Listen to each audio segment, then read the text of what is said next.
Bismillahirrahmanirrahim. Assalamualaikum warahmatullahi wabarakatuh. Pada kesempatan kali ini kita akan sama-sama belajar bagaimana memanfaatkan MATLAB baik itu dalam operasi dasar matematika maupun penggunaan MATLAB dalam membuat suatu program yang kita inginkan memberikan hasil secara matematis. Yang saya gunakan ini adalah MATLAB versi 2017. Sebenarnya untuk versi MATLAB berapapun sintaksnya itu tetap sama, hanya saja semakin tinggi versinya itu akan memiliki fitur ataupun toolbox yang lebih beragam lagi. Seperti itu. Jadi semakin tinggi versinya itu toolboxnya akan semakin banyak dan penggunaan MATLAB-nya juga menjadi lebih beragam. Nah, untuk eh, laman pertama atau halaman muka ketika kita membuka MATLAB itu ada dua kolom begini ya. Kolom yang di kiri ini adalah workspace dan kolom yang di kanan adalah command window. Untuk workspace-nya sendiri ini nantinya akan memunculkan variabel-variabel yang telah kita gunakan dalam perhitungan. Sedangkan yang command window-nya di sini bisa kalian gunakan untuk kalkulator, bisa kalian gunakan juga sebagai eh, penampil dari hasil coding kalian atau hasil program yang kalian tulis pada new script ini. Jadi kalau misalkan nanti kalian sudah menguasai command window-nya, sintaks-sintaksnya sudah kalian banyak yang ingat ataupun sudah terbiasa menggunakan sintaks pada MATLAB, kalian bisa membuat program pada editor di sini dan kemudian nantinya akan di-run atau di-running, di-compile begitu, dihitung isinya, kemudian hasil dari perhitungannya akan muncul di command window. Seperti itu ya. Jadi untuk editornya nanti kita belajar belakangan, mungkin setelah dua atau pertemuan kedua atau pertemuan ketiga nanti. Nah, untuk yang hari ini kita akan belajar dulu bagaimana menggunakan command window sebagai kalkulator matematis. Jadi kalkulator matematis itu bukan hanya perhitungan dasar penjumlahan, pengurangan, perkalian, pembagian ya, tapi juga ada bagaimana menyebutkan fungsi, kemudian substitusi fungsi, membuat atau menggambarkan grafik atau plot dari suatu fungsi, entah itu plotnya itu secara continue ataupun yang scatter plot yang bentuknya nanti titik-titik. Nanti kita akan belajar bagaimana memunculkan itu di command window. Nah, yang pertama dulu, misalkan kita mau menggunakan operasi dasar, misalkan 123 saya mau jumlahkan dengan 47 misal. 123 kita tambah dengan 47. Nah, jadi operasinya tetap tambah. Ini saya menggunakan kursor ke atas ya. Saya mau menulis lagi tetapi saya ganti dengan minus. 123 dikurangi 47 adalah 76. Kemudian saya kursor ke atas lagi. Kemudian saya bagi, kalau baginya di sini adalah menggunakan garis miring. Kemudian kalau perkalian kita gunakan bintang. Nah, adapun bilangan desimal, MATLAB itu mengenal bilangan desimal dengan tanda komanya digantikan dengan tanda titik. Jadi kalau misalkan kita mau menulis 0,25 dikali 3,7 gitu ya. Jadi yang dituliskan itu bukan menggunakan koma, tapi 0,25 kita kalikan dengan 3,7. Nah, hasilnya adalah 0,9250. Nah, bagaimana kalau misalkan koma ini kita ganti dengan ini, titik ini kita ganti dengan koma, emang bisa apa enggak ya? Nah, koma di sini nantinya akan dianggap sebagai MATLAB itu sebagai pemisah antara satu elemen dengan elemen yang lainnya. Jadi 0,25 kali 3,7 ini artinya adalah tiga bilangan. Bilangan yang pertama adalah 0, bilangan yang kedua adalah 25 kali 3, dan bilangan yang ketiga adalah 7. Hal ini erat kaitannya dengan MATLAB yang merupakan suatu program berbasis matriks. Jadi karena dia berbasis matriks, antara satu baris dengan baris yang lain itu akan dibedakan dengan titik koma, sedangkan komanya sendiri itu akan membedakan antara satu nilai dengan nilai yang lainnya. Sebagian besar koma digunakan sebagai pelengkap dari suatu fungsi tertentu. Nanti kalian akan melihat bagaimana koma itu tadi akan berada di setiap sintaks atau penulisan fungsi dalam MATLAB itu sendiri. Oke ya. Jadi ini kalau kita mau menggunakan MATLAB sebagai kalkulator dasar. Nah, untuk membersihkannya kan sudah terlalu penuh nih. Untuk membersihkannya kita ketik CLC. Ya. Jadi CLC itu adalah fungsi untuk membersihkan atau cleaning the screen. Jadi command window-nya akan dibersihkan dengan menggunakan CLC. Oke, dari tadi kita masih belum menggunakan variabel ya. Oke, belum menggunakan variabel. Nah, sekarang kita masuk misalkan mau melakukan operasi pada matriks misal. Jadi saya misalkan ini matriksnya. Misalkan saya punya matriks namanya A. Nah, matriks A ini matriks 2 kali 2 misalkan ya. Misalkan matriksnya 2 kali 2 di mana isinya itu adalah baris pertama 1 spasi min 2 titik koma itu artinya sudah pindah baris 1 spasi 4. Ini artinya baris pertama dari matriks A itu isinya adalah 1 dan min 2 dan baris keduanya adalah 1 dan 4. Seperti itu. Misalkan saya punya matriks yang lain adalah B. B misalkan 1 0 1 1. Nah, B isinya 1 0 1 1. Nah, kita sudah menggunakan dua variabel nih, ada variabel A dan variabel B, di mana kedua-duanya matriks berukuran 2 kali 2. Nah, di sini langsung workspace-nya muncul. A adalah 1 min 2 1 4. Nah, ini ada tanda koma di sini. Artinya 1 itu adalah elemen pertama dari baris yang pertama atau kolom yang pertama. Kemudian min 2 itu adalah elemen kedua dari baris pertama, begitu seterusnya. Sehingga tadi untuk mendefinisikan suatu baris bilangan desimal bukan lagi menggunakan koma tapi menggunakan titik, karena komanya digunakan untuk seperti ini, memisahkan antara satu nilai dengan nilai yang lainnya. Oke, kita punya dua matriks nih, ada A dan ada B. Misalkan saya mau menjumlahkan matriks A dengan matriks B, dan saya beri nama matriks C. Nah, matriks C akan muncul lagi di workspace, sehingga matriks C kalau A saya tambahkan dengan B hasilnya adalah 2 min 2, 25. Misalkan saya mau kalikan C1, saya A kali B. Nah, hasilnya C1 adalah min 1, min 2, 5, dan 4. Kemudian, karena tidak ada pembagian ya, misalkan 2 saya kalikan A, tapi saya kurangi dengan B. Nah, jadi bisa apa saja ya nantinya ya, operasi matriks yang akan kalian lakukan di sini.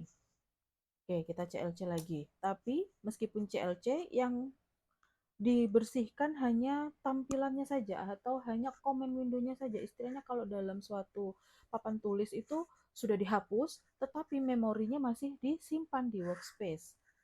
Masih ada variabel A, variabel B, variabel C, dan variabel C1. Sehingga nanti kalau sewaktu-waktu kita panggil lagi variabel-variabel itu, programnya atau comment window-nya masih bisa membaca nilai yang berada di dalam variabel tersebut. Contoh, saya mau mencari nilai eigen dan vektor eigen ya dari matriks A misal.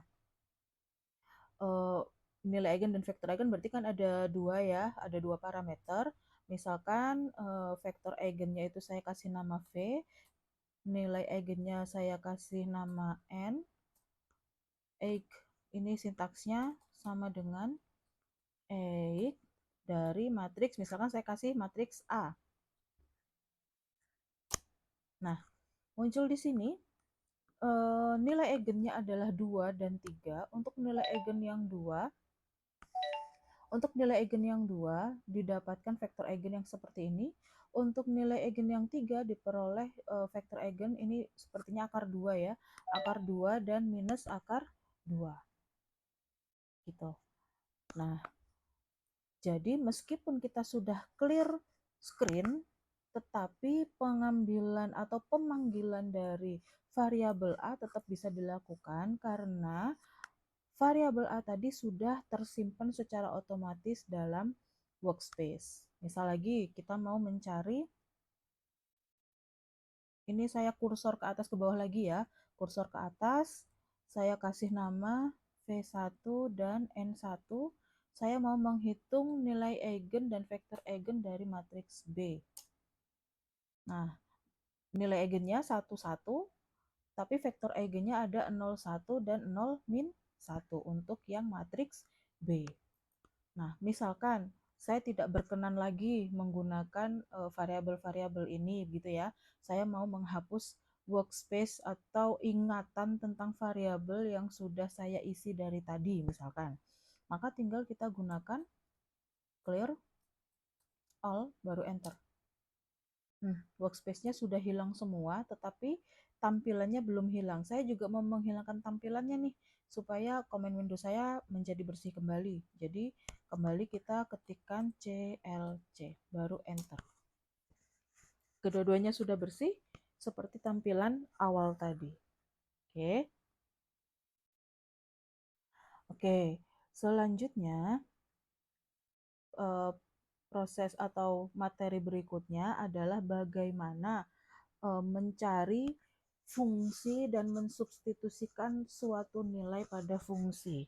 Nah, seperti yang kalian ketahui, kalau fungsi atau persamaan itu selalu ada simbol atau variabel yang bisa diisi oleh nilai berapapun. Biasanya disebut sebagai X gitu ya. Misal, saya mau menuliskan fungsi seperti ini. Fx sama dengan X pangkat 2 ditambah 2X ditambah 7. Misalkan saya ingin menuliskan yang seperti ini, ya, ini pura-puranya nggak tahu ya. Kemudian, saya mau nantinya mensubstitusikan suatu nilai pada si X ini. Maka kita gunakan sims, kemudian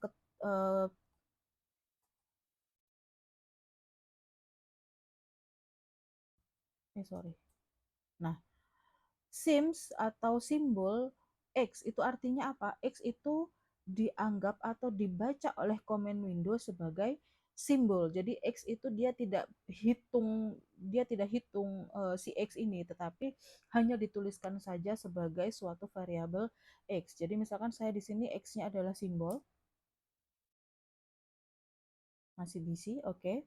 Di sini akan muncul X itu sebagai simbol yang berukuran 1 kali 1. Nah, sekarang kita definisikan fungsi F-nya. Misalkan F sama dengan 2 dikali X pangkat 3, kita kurangi dengan 7 dikali X pangkat 2, ditambah dengan 9X. 9X berarti 9 dikali X ditambah dengan 21. Nah, itu misalkan kita punya F-nya. Selanjutnya kita mau mensubstitusi nilai X sama dengan 2, misalkan ya, pada fungsi F. Misalkan saya kasih namanya adalah F1. Adalah substitusi dari F, di mana X-nya dirubah menjadi sama dengan 2. Maka nilai F1-nya adalah 27. Jadi ketika X ini diganti dengan 2, artinya 2 dikali 2 pangkat 3 dikurangi 7 dikali 2 pangkat 2 ditambah 9 kali 2 ditambah 21, hasilnya adalah 27. Atau lagi, saya mau substitusi F2, tapi substitusinya sekarang bukan lagi dalam bentuk bilangan misalkan ya, tapi sudah dalam bentuk matriks. Oke, misalkan kita punya matriks vektor X1, misal ya. Misalkan isinya 1, 2, 3, 4, 5, 6, 7 misal. Jadi vektor X1 itu isinya adalah 7 baris tapi 1 kolom. Nah, seperti itu. Kita mau substitusikan nih. Substitusikan F2 di mana X-nya itu dirubah menjadi X1. Maka hasilnya seharusnya ada 7 juga. Dan betul, F2-nya adalah 25, 27, 39, dan seterusnya sampai 427. Atau misal kita mau X2. X2-nya itu adalah matriks mulai dari 1 sampai dengan misalkan 10 gitu ya. Tetapi antara satu nilai dengan nilai yang lain bedanya adalah 0,1. Artinya 1 X2 yang pertama nilainya adalah 1, X2 yang kedua nilainya adalah 1,1, X2 yang ketiga nilainya adalah 1,2 dan seterusnya sampai 10. Oke. Nah, banyak sekali, ada 91 baris. Selanjutnya saya mau mensubstitusikan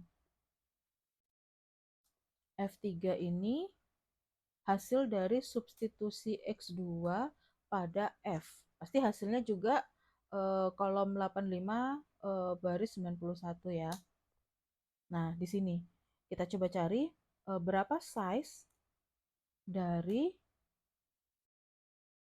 F3.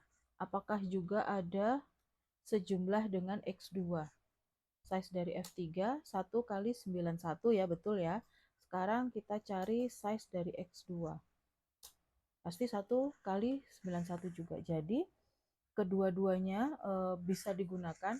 Mau kalian nanti akan mensubstitusikan suatu nilai tertentu, mensubstitusikan beberapa baris tertentu, ataupun mensubstitusikan banyak nilai pada suatu fungsi, bisa dilakukan pada method ini, gitu ya. Sekarang kita clearkan dulu. Selanjutnya, setelah tahu bagaimana menuliskan fungsi, kemudian mengisi atau mensubstitusikan suatu nilai pada fungsi, sekarang bagaimana menghitung atau menemukan turunan dan integral dari suatu fungsi. Kita panggil kembali fungsi f-nya. Fungsi f-nya adalah 2 kali x pangkat 3 dikurangi 7 kali x pangkat 2 ditambah 9 kali x tambah 21. Oke ya, jadi kita mau mencari turunan, misalkan turunan dari f itu berapa. Misalkan turunan dari f itu adalah, saya kasih nama ff gitu ya, atau f turunan gitu ya.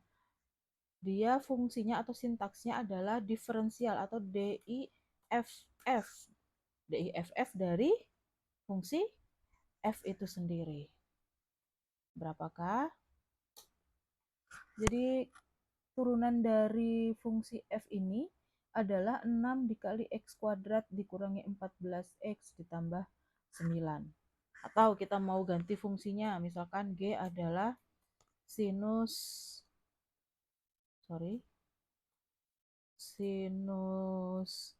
x pangkat 2 kita pangkatkan dengan 3 ditambah 19. Misalkan, baru sekarang kita cari turunan dari G-nya berapa. Ini saya juga tidak tahu ya turunannya ini berapa. Nah, ini dia. Turunan dari fungsi G itu adalah 6 kali X kali cos X kuadrat dikali sin X kuadrat dipangkatkan 2. Jadi fungsi apapun, tapi tadi harus tetap simboliknya itu adalah X sebagai variabelnya. Nah, ini untuk yang turunan. Nah, bagaimana selanjutnya untuk yang integral? Nah, untuk yang integral itu mirip dengan integer ya, jadi int saja. Misalkan saya punya f integral, saya kasih nama begini, sama dengan integral dari fungsi f. Tadi fungsi f-nya yang pangkat 3 ya, berarti integralnya berarti pangkat 4. Nah, di sini benar. Setengah x pangkat 4 dikurangi 7x bla bla bla bla bla bla. Misalkan ini kelihatannya kayak rumit ya. Kita coba buat bentuk pretty dari f integral. Nah, x pangkat 4 dibagi 2 min 7x pangkat 3 dibagi 3 plus 9x pangkat 2 dibagi 2 ditambah 21x. Itu adalah integral dari fungsi f. Bagaimana dengan integral dari fungsi g? Tadi kita punya fungsi g ya. Jadi g integral adalah integral dari fungsi g. Nah, integralnya ternyata implisit ya. Kalau di sini itu artinya dia belum bisa menentukan integral secara implisit karena tadi ini kan ada sinus x pangkat 2 dan seterusnya. Untuk mencari integralnya tentu saja harus membutuhkan analisis yang lebih uh, banyak lagi, jadi tidak bisa dihitung oleh kalkulator di komen window-nya. Selanjutnya ini baru fungsi integral fungsi yang tanpa batas, artinya tidak ada batas bawah dan tidak ada batas atas atau masih integral tak tentu. Kita contohkan lagi integral tak tentu yang lain, misalkan G1 sama dengan sin dari X pangkat 2. Kita cari integralnya, G1 integral. Nah, integralnya seperti ini hasilnya. Atau kita sederhanakan sedikit ya. Sinus gini, sorry. Sinusnya yang kita pangkatkan 2. Kita cari integralnya. Nah, integralnya adalah setengah X min seperempat sin 2X. Ini kalau integralnya adalah integral tak tentu. Bagaimana kalau kita disuruh mencari integral tertentu? Ada batas bawah dan ada batas atasnya. Don't worry, be happy. Karena kita tinggal mengisikan yang tadi, misalkan ini ya. F integral yang kedua, hasil yang tentu, misalkan. Tadi kan integral tak tentu. Nah, integral tentunya tinggal kita kasihkan koma lagi, koma, berapa batas bawahnya, misalkan batas bawahnya 0, batas atasnya adalah 2. Jadi kita akan menghitung integral 0, batas bawah 0, batas atas 2 dari fungsi f. Maka hasilnya langsung keluar yaitu 148/3. Atau ketika kita mau mencari G1 tadi, integral 2, integral dari G1 misalkan dari minus 90 sampai 180. Nah, hasilnya 135 sin 360 dibagi 4 dan seterusnya. Oke, ini kalau kita gunakan comment window untuk menghitung integral tak sudah tertentu ya. Berarti ini sudah integral tertentu dari suatu fungsi. Tinggal ditambahkan saja batas bawahnya berapa, batas atasnya berapa, dan dipisahkan dengan tanda koma. Oke, kita masuk ke bagian akhir dari sesi ini, bagaimana mengeplot. Bagaimana menggambarkan grafik fungsi yang sudah kita sama-sama definisikan tadi. Misalkan fungsi f, kita ingat kembali fungsi f adalah 2x pangkat 3 dikurangi 7x kuadrat ditambah 9x tambah 21. Nah, misalkan saya punya variabel yang lain namanya z. Z itu isinya adalah 1 sampai, jangan 1 ya, min 5 misalkan, min 7 sampai 10 misal. Nah, saya mau mencari min 7 sampai 10 ini plotnya terhadap F seperti apa. Jadi tinggal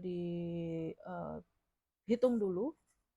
Misalkan Fz itu adalah hasil substitusi pada F dari nilai Z. Nah, kita mau menggrafikkan, mencari grafik hubungan antara Z dengan Fz. Maka tinggal plot antara Z sebagai sumbu X dan FZ sebagai sumbu Y. Nah, seperti ini gambarnya. Z-nya dari mulai min 7 sampai 10, FZ-nya bervariasi mengikuti hasilnya sampai 1411 tadi ya. 1411 di sini. Nah, ini untuk gambarnya secara kontinu. Ini kan tadi X-nya itu Z-nya itu nilai integer ya atau bilangan bulat min 7, min 6. Bagaimana kalau saya mau menggambarkan dia dalam bentuk titik-titiknya saja, tidak saya gabungkan sebagai suatu fungsi kontinu seperti ini.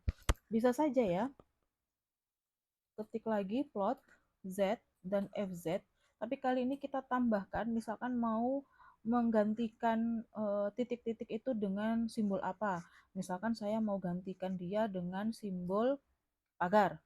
Sorry. Nah, seperti itu. Maka nanti akan plotnya, sorry, ganti. Nah, tidak bisa pakai pagar ternyata ya. Misalkan kita gunakan asterisk atau bintang sebagai penanda dari titik-titik fungsinya, maka ketika dia min 7 nilai fungsinya berapa, itu saja. Seperti kita membuat grafik dari barisan bilangan real. Jadi yang digambarkan hanyalah titik-titik yang dituangkan dalam matriks Z ini. Sedangkan kalau yang pertama tadi tanpa menggunakan asteris atau tanpa menggunakan tanda bintang, mengeplot atau membuat grafik dari suatu fungsi secara kontinu. Kalau ini dikatakan sebagai scatter plot atau titik-titik yang grafik yang isinya adalah titik-titik nilai suatu fungsi. Nah, silakan untuk kalian coba di rumah dengan laptop masing-masing ya, dengan asumsi bahwa Anda-Anda sekalian sudah menginstal MATLAB versi berapapun, insya Allah sintaksnya akan tetap sama. Semoga bermanfaat. Ketemu lagi di kesempatan yang berikutnya. Pada materi mungkin sudah masuk di editor tadi ya, tapi kita bikin dulu program-program yang sederhana sehingga kita bisa mengembangkan dari program sederhana itu menjadi program yang lebih kompleks. Sekian dari saya. Billahi taufiq wal hidayah. Wassalamualaikum warahmatullahi wabarakatuh.